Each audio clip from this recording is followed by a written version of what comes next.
Welcome to a new episode of Hannya's Advocate. In case you missed the previous episodes, this is a series where I discuss some unpopular or divisive opinions regarding the Yakuza series. After tackling the combat of Yakuza 3 last time, here we have an equally controversial topic, that being the one and only Goro Majima. This is a character that is often seen as equally iconic in the Yakuza franchise as Kiryu himself, despite the fact that the One-Eyed Demon is only playable in 2 games, one of which is sadly stuck on the PS3 exclusively. Since so many newcomers started off with Yakuza 0, a game where he was the second protagonist, many of them developed a strong connection to the character, even more so than to Kiryu himself.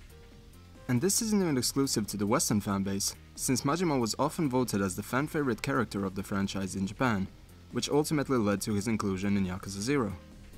With the success of Zero worldwide, this also meant that his role in the remakes of Yakuza 1 and 2 would be retroactively amplified when compared to the originals. This led a lot of the old guard to get sick of the character and the people who demanded he got a bigger role in the subsequent titles.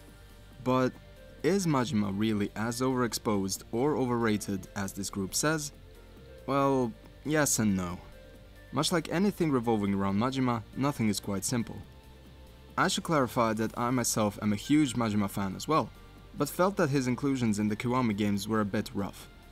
The Majima Everywhere system overstayed its welcome, despite its unique premise, and the Majima saga in Kiwami 2 just felt too short and lacking in mechanical depth when you think of what we could have gotten. And when you compare it to what we had to remove in order to see it, maybe it was best to exclude the saga as a whole. Yet, even putting aside his somewhat forced inclusion, there was a different issue with Majima himself. He didn't feel like the character we've known for so long. Plenty of people now make a clear distinction between the so-called Kiwami era of Majima and his era from Yakuza 1 to 5, with some even treating them as 2 completely different characters because of it. While understandable, this attitude is misguided. Majima in the titles before Yakuza 0 was always a wildcard. In many instances, he was one of the most threatening and commanding characters in the series. Despite his countless losses to Kiryu, he's still one of the most feared and respected members of the Tojo clan. And the fact that beyond his lunatic facade remains a calculating and calm individual is one of the reasons for it. As dumb as you may think he is at times, his plans still come to fruition, even if he technically loses the fight he incited to get there. Now, Yakuza 0 showed his more compassionate and depressed side, which was often hinted at, especially in Yakuza 4 and his relation to Saejima. This prequel was the first time Majima had a proper, lasting spotlight on him, allowing the player to get a deeper insight of what he's really like. We knew he was a deeply damaged individual with a rough past, and Zero showed it perfectly. We still see the violent outbursts that characterized him in Yakuza 1, but now he's forced to keep them under wraps, all so that he can make sure his sworn brother would have a place to return to upon the end of his sentence.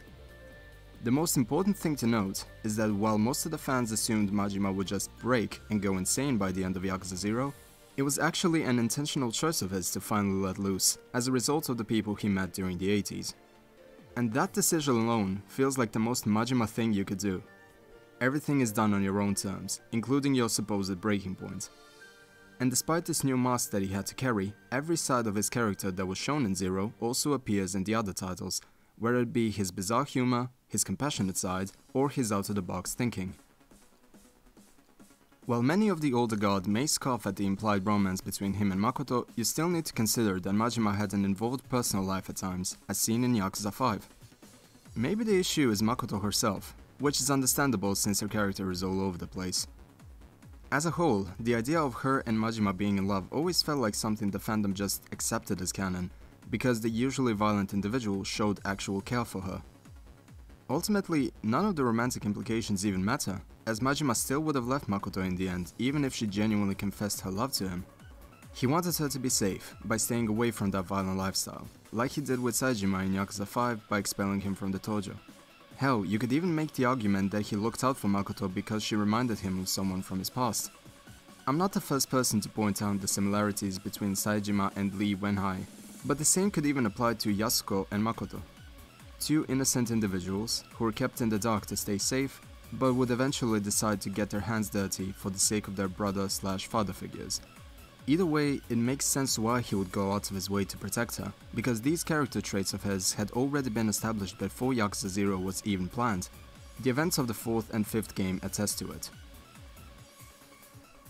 Another common complaint is that Majima has been reduced to comic relief in the titles after Zero, which has more merit than the previous claim. They do go overboard with it, but that's more of an issue of the approach that the developers had while remaking Yakuza 1 and 2. His actions aren't out of character, it's just that they are unnecessary.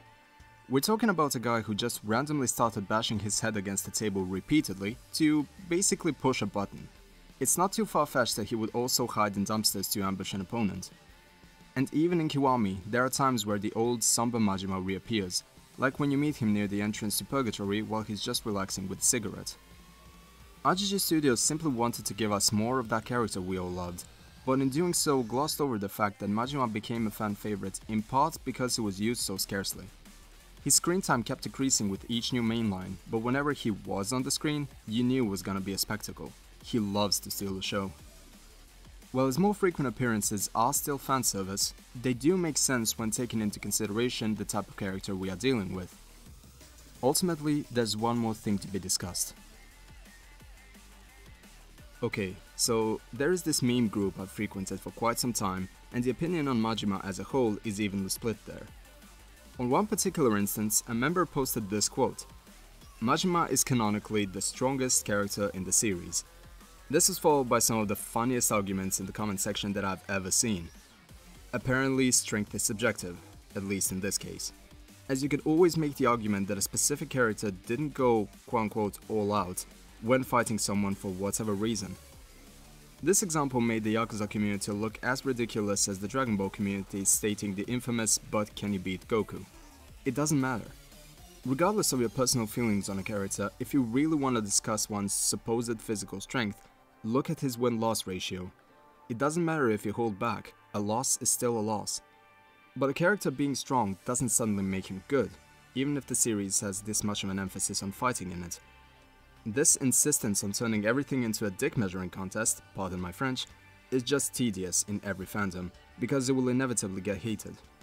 All of the things I've mentioned led to people just getting sick of Majima because he was simply everywhere.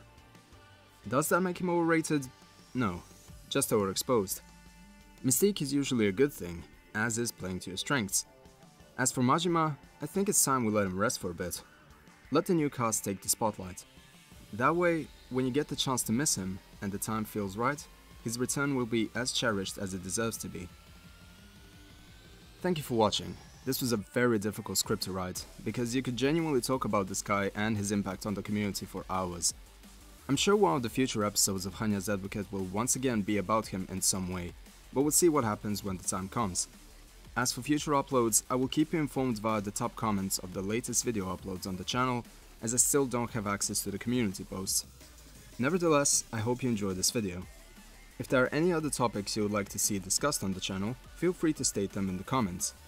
Until next time, take care of yourselves and have a great day. Cheers!